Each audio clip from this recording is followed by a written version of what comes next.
नमस्कार दोस्तों, मैं हूं पुलकित मोहन सिंगला। स्वागत है आपका हमारे चैनल में। दोस्तों, आज हम इस विषय में बात करेंगे कि इस ज़िंदगी में सबसे बड़ी मोमेंट क्या होती है हमारी ज़िंदगी की, और इस मोमेंट को हम हासिल जब कर लेते हैं तो कहीं ना कहीं कैसे हमारा लाइफ पर्पस भी पूरा होते दिखाई देता है, जिसके लिए हम इस धरती पे आए हैं।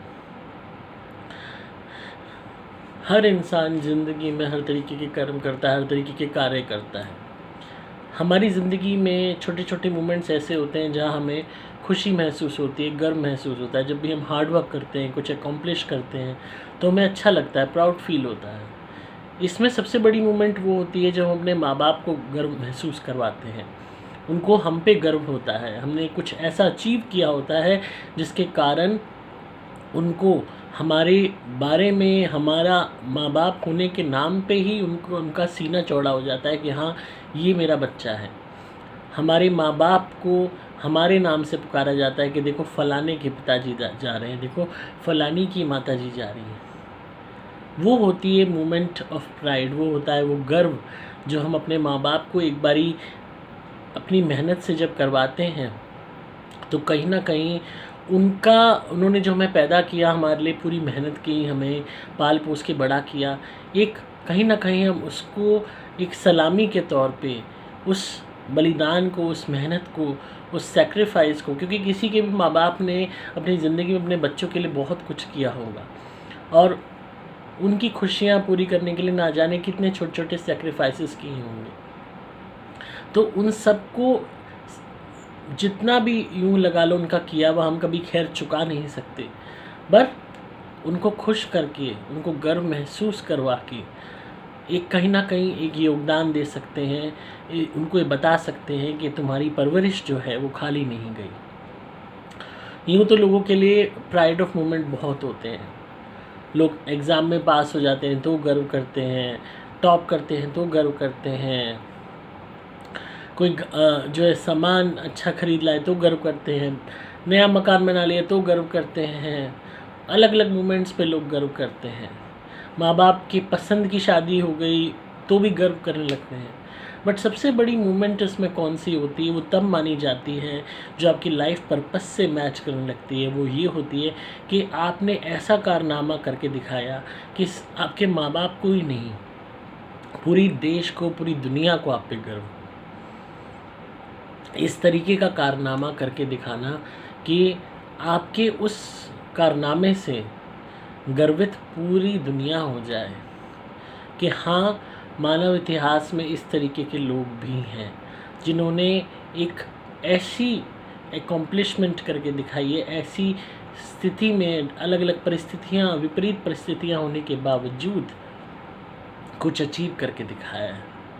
और उस अचीवमेंट से देश का ही नहीं, पूरी दुनिया का भला हो रहा है। लोग अलग अलग अपनी फील्ड्स में, अगर आप उठा के देखो महान हस्तियों को जिन्होंने ज़िंदगी में इतने थपेड़े खाए, परेशानियां भोगी, दुख भोगे, प्रताड़ना भोगी, हरासमेंट भोगी, घर में डोमेस्टिक वायलेंस भोगी, पर उन्होंने अपनी क्षमता को वो इस कदर निखारा, इस कदर दीवानगी दिखाई अपने माँ बाप को गर्वित करने की, कि वो माँ बाप को गर्वित करने के चक्कर में पूरी दुनिया को उन्होंने गर्वित कर दिया। इस तरीके के कर्म किए कि पूरी दुनिया उनका नाम लेती है।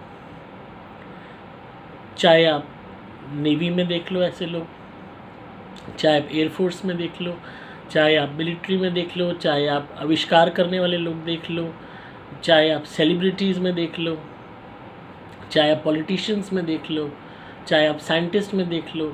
हर वो बंदा जिसने अपनी फील्ड में, चाहे आप आर्ट में देख लो, हर वो बंदा जिसने अपनी फील्ड में एक महानता हासिल करी, एक उच्च स्तर हासिल किया, ऐसा स्तर जिसके बाद पूरी दुनिया उन्हें सलाम कर रही है, वो स्तर, वो मोमेंट होता है कि when you make proud the whole world, not only your nation, not only your parents, but आपका दायरा इतना बढ़ चुका होता है कि अब आप सामान्य इंसान नहीं रह जाते। आपके किए हुए हार्ड वर्क गूंजते हैं पूरी दुनिया में। तालियों का शोर इतना होता है कि उसके पीछे छुपी हुई आलोचकों की गालियां सुनाई नहीं देती। दोस्तों, कभी भी आपके साथ बुरा हो, जीवन में कुछ भी हो, बदला लेके, उनका बुरा करके कुछ हासिल नहीं होगा। सबसे बड़ा बदला क्या है? अपने आप को इतना कामयाब बनाओ कि आपकी कामयाबी ही उनके ऊपर एक इतना बड़ा तमाचा होगी कि जो उन्हें बताएगी कि तुम्हारी नाकामयाबी और हमारी कामयाबी के बीच का अंतर क्या है। तुम्हारी बुराई ही तुम्हारी नाकामयाबी है और हमारा हार्डवर्क और अच्छाई हमारी कामयाबी है। इस बात को आपको समझना होगा, क्योंकि ये आपके लाइफ पर्पस से जुड़ी हुई बात है। हालांकि इंसान अपनी कीमत नहीं पहचानता। कोई भी आत्मा जो मानव शरीर में है, हर आत्मा ऐसी नहीं है जो अपने मानव शरीर की इम्पोर्टेंस को समझ सके। इतनी क्षमताएं हैं इस शरीर में, क्योंकि इसकी कॉन्शियस इतनी वर्सेटाइल है, इतनी ज़्यादा वर्सेटाइल है कि हम क्या कुछ नहीं कर सकते। इसीलिए जानवरों से अलग हमें कहा जाता है। इसीलिए हमारे शरीर को पाने के लिए देवता भी तरसते हैं। क्यों इसकी दीवानगी इस मानव शरीर की इतनी है? क्योंकि द पॉसिबिलिटीज़ आर लिमिटलेस। पर अज्ञानता के कारण, इलिटरेसी के कारण, लिटरेसी होते हुए इलिटरेसी के कारण, द्वेष, जलन, नफरत, घमंड और गुस्से की भावना के कारण हम इस शरीर का उपयोग सही मायने में नहीं कर पाते और उन्हीं जानवरों की तरह ज़िंदगी बिता जाते हैं। खाया पिया, बाथरूम हो आए, सेक्स कर लिया, बच्चे पैदा कर लिए, गृहस्थी देख ली, लड़ लिए, झगड़ लिए, किसी का बुरा कर दिया, किसी से बदला निकाल दिया, किसी के लिए नुकसान कर दिया, किसी के लिए षड्यंत्र कर लिया, किसी को कुछ किया, किसी कुछ किया। ज़िंदगी झगड़ों में बीत रही है, कभी रिश्तेदारों से, कभी पड़ोसियों से, कभी जानकारों से, कभी किसी से, कभी पत्नी पत्नी में। आपका लाइफ पर्पस ज़ीरो होता है। और लाइफ पर्पस आपका अगर हुआ भी, अगर ऐसी अपने आप को उलझा के, तो क्या लाइफ पर्पस होगा? हाँ, मुझे उसको मज़ा चखाना है। हाँ, आज मुझे पड़ोसी को तंग करना है। हाँ, मुझे आज खाना नहीं बनाना पति के लिए। हाँ, आज मैं पत्नी को ऐसे सताऊँगा। हाँ, आज रिश्तेदारों की ज़मीन कब्जानी है। आज ये करना है। आज मैंने ये किया, आज वो किया।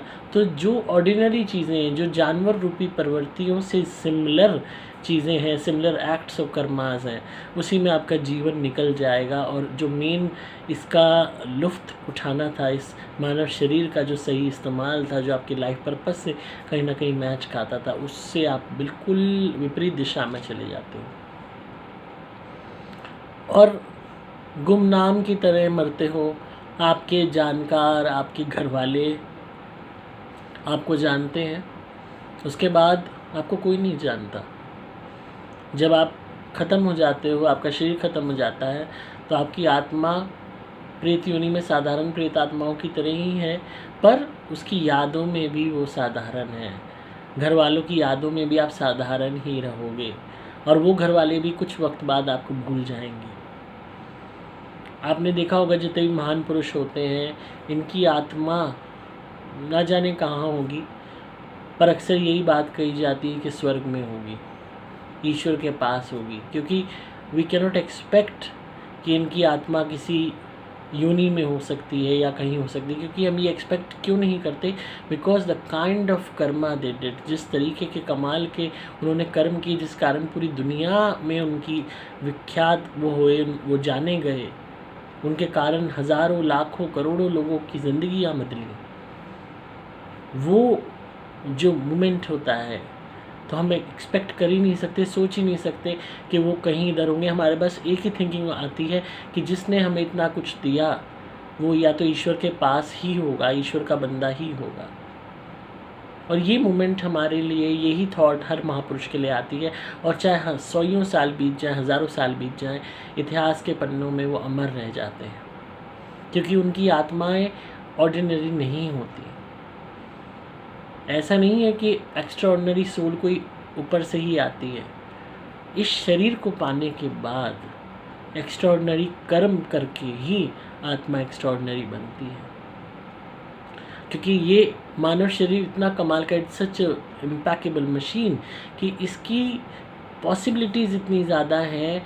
You just need to explore your own possibility कि आपको जो शरीर मिला है आप क्या कुछ कर सकते हो। अगर आप अच्छे वे में करने चलो, जब भी आप किसी का अच्छा करने की सोचते हो, डेट फॉर एग्ज़ाम्पल मैंने सोचा कि मुझे ये पर्टिकुलर चीज़ बनानी है जिससे लोगों का भला हो। थॉट प्रोसेस ये है। तो अपने आप देखेंगे कि उस तरफ दिशा, उस तरफ फोकस इतना बढ़ेगा कि आप न जाने का क्या कुछ कर जाएंगे। उसका जो वो है दायरा, वो इतना बढ़ जाएगा कि पूछो ही मत। टीवी बनाने वाले ने क्या सोचा था कि आज आप कैन यू इमेजिन, टीवी ना होता तो हमारी ज़िंदगी कैसी होती, फ्रिज ना होता तो कैसी होती, पंखा ना होता तो कैसी होती, एसी ना होता तो कैसी होती, प्लेन ना होता तो कैसी होती। अगर, और ये तो खैर बड़ी बड़ी चीज़ें हैं जो हमारे को अपनी लाइफ में बहुत इम्पॉर्टेंट लगती हैं। वो अनइम्पॉर्टेंट चीज़ें जो जिन पे हम ध्यान नहीं देते। कोई अगर सरिये का आविष्कार नहीं करता तो हमारे मकान आज इतने बड़े बड़े कंक्रीट जंगल्स हैं कैसे खड़े होते। हमारे फर्शों पे सुंदर सुंदर टाइल्स लगी हुई होती हैं, बढ़िया पत्थर लगा हुआ होता है, किसी ने तो उसकी आरे की मशीन बनाई होगी। सोफ़े हैं गद्देदार, एंड इट्स नॉट जस्ट गद्देदार, स्टाइलिश हैं, क्रिएटिविटी से भरे हुए हैं। आप बैठते हो तो आपको मज़ा आता है, किसी ने तो इसका आविष्कार किया होगा। और कुछ नहीं, अगर हम देखो लोग अपनी उसमें प्रोफेशंस में चाहे ऐसे ऐसे इम्पैक्टेबल काम करके दिखाते हैं कि यकीन ही नहीं होता कि are they really an ordinary person, कि ये वही मानव है क्या। इनके पास भी वही दिमाग है, वही शरीर है, वही सब कुछ है, पर एक जज्बे का फ़र्क है। और जब आप उस जज्बे को पहचान लेते हैं कि नहीं मुझे कुछ करना है, देखो परेशान करने वाले बहुत मिलेंगे, हर वक्त मिलेंगे। और कोई भी इंसान जो अपने लाइफ पर्पस की तरफ दौड़ रहा होता है एंड कि ये भावना रखता है कि मुझे कुछ करना है for the world, for the country, for my parents, मुझे गर्व महसूस कराना है। और शुरुआत में आप अगर अपना गोल अपने माँ बाप को गर्व महसूस कराने का भी रखोगे तो आपको पता ही नहीं चलेगा उसका दायरा कितना बढ़ गया। पर आपके अंदर वो भावना उत्पन्न होने की बहुत ज़्यादा ज़रूरत है, तभी आप अपने लाइफ पर्पस की तरफ बढ़ोगे। और जब आप बढ़ोगे तो आपको परेशान करने वाले दुगने मिलेंगे, तिगने मिलेंगे, इतने मिलेंगे कि आपने सोचा भी नहीं होगा। क्यों? बिकॉज कोई भी आत्मा जो अपने पर्पस की तरफ बढ़ रही होती है तो बाकी आत्माएं जो अपने पर्पस से भटकी हुई होती हैं वो जाने अनजाने में उसको रोकती हैं, दे पुल हिम बैक, ताकि उन्हीं की तरह आप अपनी ज़िंदगी का पर्पस भूल जाओ और बर्बाद कर लो खुद को। जिस तरीके से सभी आत्माएं बर्बाद हैं, कर्म सब ने किए हैं, पर उसमें अच्छे कर्म कितने हैं वो हर एक का दिल जानता है, बुरे कर्म कितने हैं हर एक का दिल जानता है। क्या पर्पस हमने पूरा किया लाइफ का, क्या उसके जैसा हमने कोई कर्म किया, हर एक का दिल जानता है। So what they do is, society, everyone आपको रोकेंगे, पोक करेंगे, प्रोवोक करेंगे, आपको परेशान करेंगे। अभी मैंने कल परसों एक व्हाट्सएप मैसेज किसी ने सर्कुलेट किया किसी चाइल्ड एक्टर के बारे में। ही सेड कि मुझे न्यू मूवी मिली, इंग्लिश मूवी उसको मिली, चाइल्ड एक्टर को, इंडियन चाइल्ड एक्टर को, एंड वो मशहूर हो गया उस मूवी से। इंग्लिश मूवी, ऑब्वियस सी बात है, डायरेक्टली वेंट टू हॉलीवुड। तो उसने मुझे बताया अपने इंटरव्यू में कि ये फ़िल्म मिलने के बाद, ये फ़िल्म हिट होने के बाद, वो सभी बच्चे जो उसको बुली किया करते थे, उसका मजाक उड़ाया करते थे स्कूल में, आज उससे दोस्ती करना चाहते हैं। तो आपकी ज़िंदगी में जो भी आपको तंग कर रहे हैं, परेशान कर रहे हैं, आपकी बेइज्जती कर रहे हैं, यही लोग आपके आगे हाथ बढ़ाएंगे दोस्ती का, यही लोग आपके आगे सलाम ठोकेंगे, यही लोग आपको नमस्कार करेंगे। वो कहते हैं ना, चमत्कार को नमस्कार होता है। मैं जो है क्या कहते हैं, इस बात को खुद मैंने अपनी ज़िंदगी में महसूस किया है, जिया है। बचपन में चाहे जो भी बुलिंग हुई, परेशानी हुई, I remember each and everything. वही दोस्त स्कूल में, कॉलेज में जो धरती पे बोझ कहते थे, बेइज्जती करते थे, मजाक उड़ाते थे, बदसूरत कहते थे, हाथी कहते थे, गैंडा कहते थे, रिलेटिव्स तक कहते थे that I am a disease, कि ये एक बीमारी है। ऐसे ऐसे शब्दों से संबोधित करते थे कि आत्मा रोने लगती थी, इतना कुछ सहने के बाद, कि ये अपनी माँ को खा गया। ऐसी ऐसी चीज़ें जो सुनी भी न जाएं ऑन डेली बेसिस, पर उन परिस्थितियों में भी हार नहीं मानी मैंने। I just kept on going and going and going. कि कोई जो कह रहा है, जितनी कोई जितनी बेइज्जती कर सकता है करे, जितनी गालियां दे सकता है दे, जितना परेशान कर सकता है करे, जितना तंग कर सकता है करे। आप अपनी लिमिट पहचान लो, मैं अपनी लिमिट जानता हूँ। आपकी अत्याचार करने की क्षमता ख़त्म हो जाएगी, पर मेरी सहने की नहीं। इस भावना के साथ आगे बढ़ता गया। और आज वही बच्चे कहते हैं कि अरे कैसे हो, याद हमें पहचाना भूल गए, फ्रेंड रिक्वेस्ट भेजते हैं। वही रिश्तेदार बहुत मीठे बनते हैं, वही दोस्त बहुत मीठे बनते हैं। सिंगला साहब बोलते हैं, जिसको गैंडा हाथी कहते थे, धरती पे बोझ कहते थे, उसको मिस्टर सिंगला बोलते हैं कि आपकी एक हेल्प चाहिए, हम आपके कॉलेज फ्रेंड हैं।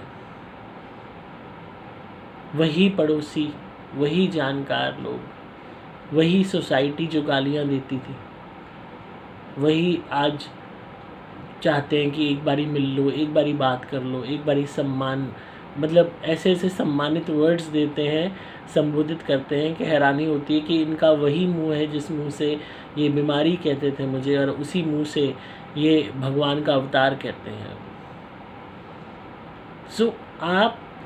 मैंने उन गालियों को अपने कानों में पढ़ने ज़रूर दिया, पर उन्हीं को एक पॉजिटिव वे में लिया कि आज जो लोग ये गाली दे रहे हैं ना, यही एक दिन ताली बजाएंगे। और यही जज्बा आपको अपने अंदर रखना है कि जो गाली दे रहे हैं तुम गाली दो। तुम्हारी क्षमता परखने के लिए हम तैयार हैं।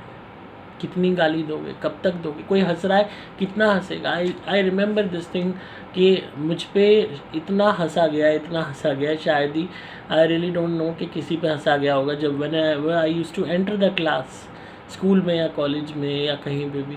मतलब इतनी बुरी तरह हंसते थे कि जैसे कोई क्लाउन आ गया हो। मुझे याद है कि अगर मैं बैठता था किसी स्टूडेंट के बराबर, ट्यूशन भी जब मैं जाता था, तो आई वॉज़ रियली जो है ओवर वेट, और भी मैं हूँ, तो मेरे बराबर अगर कोई बैठा होता था तो उठ के नेक्स्ट वाली बेंच पे वो बैठ जाते थे। मतलब मेरे साथ भी कोई नहीं बैठना चाहता था। और इस हद तक, एंड इट वाज लाइक, ये समझ नहीं आता था कि क्यों ये सब हो रहा है, बट ये अपने मन में निश्चय कर लिया था कि जहाँ से भी हो रहा है, जितना भी हो रहा है, जस्ट तुम करो जो तुमने करना है। तुम घोड़े खोल लो, दौड़ा लो कितने। तो ये हिम्मत अपने अंदर धीरे धीरे ही you will be able to build. And due to the paranormal experiences since very long time, ये डिसाइड मैंने कर लिया था कि मेरी लाइफ का गोल है ही ये कि I really need to tell the world about the paranormal things. मुझे लोगों को ये समझाना होगा कि ये कैसे पारलौकिक दुनिया काम करती है, उनको गाइड करना होगा, और उस पर्पस के लिए ही जीना होगा। और आज मुझे वही देख कर हैरानी होती है कि जब आप कोई भी फिल्म देखेंगे, you choose any biography of any महापुरुष, एनी क्रिएटर, एनी इनोवेटर, आप सबकी स्टोरीज़ में एक सिंपल सिमिलैरिटी पसंद समझ आएगी। और वो सिमिलैरिटी वो मैंने जी है अपनी लाइफ में, कि पहले गालियाँ पड़ती हैं, बाद में तालियाँ पड़ती हैं, और अक्सर ऐसा मंजर आता है कि गालियाँ देने वाले ही तालियाँ बजाते हैं। वो कहते हैं ना कि आपकी काबिलियत तब पहचानी जाती है जब आपके दुश्मन भी आपकी तारीफ़ करने पर मजबूर हो जाए। श्री कृष्ण जी सबसे बड़ा उदाहरण है इस चीज़ का। उनकी काबिलियत, एक अकेले इंसान ने, भले he was God but still in a human form, उन्होंने पूरी दुनिया को ये दिखाने का प्रयास किया, ये बताने का प्रयास किया कि आपको घबराना नहीं। अर्जुन को ये चीज़ एहसास दिलाई। So I am not sending you in any battle field, I am only telling you one thing कि अपनी ज़िंदगी में छोटी छोटी लड़ाई झगड़े, छोटे छोटे कलेश, बेकार की चीज़ों पे वक्त वेस्ट मत कीजिए। You are going away from your life purpose. फिर दोबारा आपकी आत्मा इनकार्नेशन प्रोसेस में ढकेल दी जाएगी, because you are wasting your life. अगर आप रोज़मर्रा में झगड़े में, कलेश में, बदले की भावना में, लड़ाई झगड़े में, मारपीट में, गाली गलौज में, छोटी छोटी गॉसिपिंग में, एक दूसरे की टांग खींचने में, इन्हीं चीज़ों में वक्त बर्बाद करते हो, किसी को परेशान करना है या खुद अपनी ज़िंदगी में इस तरीके के आपने प्रॉब्लम्स क्रिएट कर ली हैं कि डिस्प्यूट्स क्रिएट कर ली हैं, तो you are away from your life purpose. आप ना अपने माँ बाप को गर्व महसूस करा पाए, ना इस देश को, ना इस दुनिया को, और ना ही उस ईश्वर को। लाइफ पर्पस अचीव करने पे ही ईश्वर को आप गर्व महसूस कराते हो कि जिस काम के लिए आपकी आत्मा को शरीर प्रदान किया गया वह आपने पूर्णतः निभाया, उस कर्म को किया, उस पर्पस को पूरा किया। बहुत सारे लोग ऐसे हैं जो अपने लाइफ पर्पस को पूरा करने पे ही मोक्ष को प्राप्त कर लेते हैं, क्योंकि वो इस चीज़ को समझ जाते हैं कि व्हेन वी आर हियर और हमारी आत्मा इस ह्यूमन बॉडी में है, तो हमें इसकी एबिलिटीज़ को वेस्ट नहीं करना छोटी मोटी चीज़ों में। कठिनाइयाँ आएंगी, बहुत आएंगी, भर भर के आएंगी, पर आपको सामना करते रहना है, आगे चलते रहना है, क्योंकि वही गाली देने वाले एक दिन ताली बजाएंगे। इस बात को याद रखना, आपकी प्रशंसा करेंगे। और जब गर्व आपके माँ बाप को ही नहीं, आपके देश को ही नहीं, पूरी दुनिया को होगा, तभी आपकी आत्मा इस संतुष्टि के साथ इस शरीर को त्यागेगी कि हाँ, मैंने गर्व महसूस अगर कराया है तो अपने माँ बाप को ही नहीं, अपने देश को ही नहीं, अपनी इस दुनिया को ही नहीं, इस दुनिया को बनाने वाले को भी करवाया है। उस कंटेंटमेंट के साथ आप अपने शरीर को छोड़ो, तब है कुछ बात। बाकी मरने को तो हर कोई मरता है, पर याद कौन रहता है? वही रहते हैं जो याद रहने लायक काम करके जाते हैं। तो आई होप आपको आज की वीडियो पसंद आई होगी और आप इस बात पे गर्व करेंगे कि आप अपने लाइफ पर्पस की तरफ बढ़ रहे हो। इस बात पे गर्व करो। अगर आपको ये आभास होने लगा है तो गर्व करो एटलीस्ट कि आपके अंदर ये थॉट आई है, और इस बात पे गौर ज़रूर कीजिएगा कि आपको किस दिशा में आगे बढ़ना है, अपनी ज़िंदगी को बेहतर बनाना है, पर साथ में ऐसे कर्म करने हैं जिससे आपके माँ बाप क्या पूरी दुनिया के लिए कुछ मिसाल कायम हो सके। तो इसी तरह सुनते रहिए, प्यार देते रहिए, सब्सक्राइब कीजिए चैनल को। अगर आपको आज की वीडियो पसंद आई हो तो लाइक कीजिएगा, शेयर कीजिएगा, अपने दोस्तों में शेयर कीजिएगा, ताकि हर कोई इंसान अपनी ज़िंदगी को एक बेहतर ढंग से जी सके। अगर आप किसी भी नेगेटिविटी या भूत प्रेत ब्यादा से परेशान हैं, कोई भी ब्लैक मैजिक है, तो आप मेरी ध्वनि मंगाइए, सुपर प्लैटिनम या सुपर स्पेशल एक्स्ट्रा घर में चलाइए। आपकी रक्षा होगी, भूत प्रेत ब्यादा कम होगी, ख़त्म होने लगेगी, टोने टोटकों का नाश होगा, नज़र दोष हाय हटेगी। आप मेरे द्वारा भी मंत्रित कवच या लॉकेट भी धारण कर सकते हैं अपनी रक्षा के लिए। आपकी हमेशा बचाव होगा, इससे कभी ख़राब नहीं होता, ये ज़िंदगी भर आपका साथ देता रहेगा। आपको सिंपली मोबाइल नंबर 8130331007 पे व्हाट्सएप मैसेज या कॉल करना होगा। डिस्क्रिप्शन में आपको डिटेल्स मिल जाएंगी। मैं हूँ आपका दोस्त प्रकृत मोहन सिंगला।